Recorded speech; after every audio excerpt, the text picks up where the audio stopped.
Meski sudah disiapkan TPS di Jalan Wahid Hashim, Kelurahan 34 Ulu, namun sampah tetap saja menumpuk hingga ke badan jalan.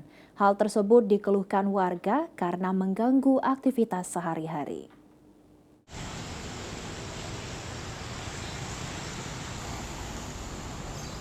Dari pantauan PAL TV pada Kamis 11 Desember 2025, meski sudah disiapkan TPS di Jalan Wahid Hashim, sampah masih saja berserakan hingga melebar ke bahu jalan.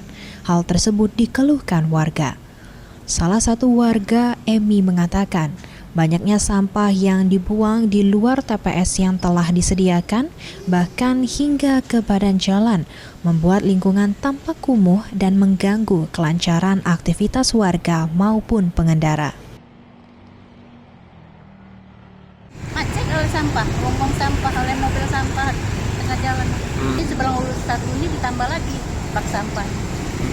Ya, jangan tanggapan kita dengan yang sampah yang pengen tengah-tengah. Masuk ke bak sampah lah, peraturan, jangan buang sembarangan. Karena sudah disediakan tempatnya.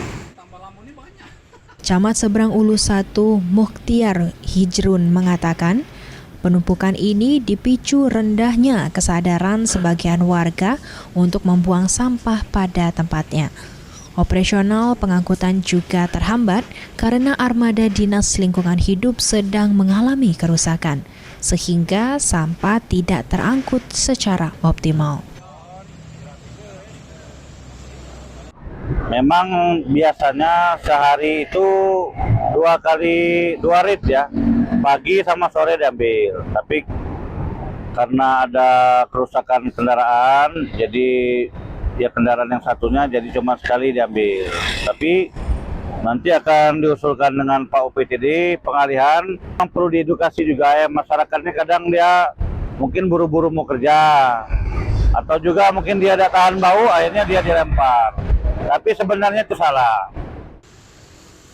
Mukhtiar Hijrun turut menghimbau agar warga lebih sadar dalam membuang sampah dan menghargai kerja petugas kebersihan untuk mempermudah proses pengangkutan sampah.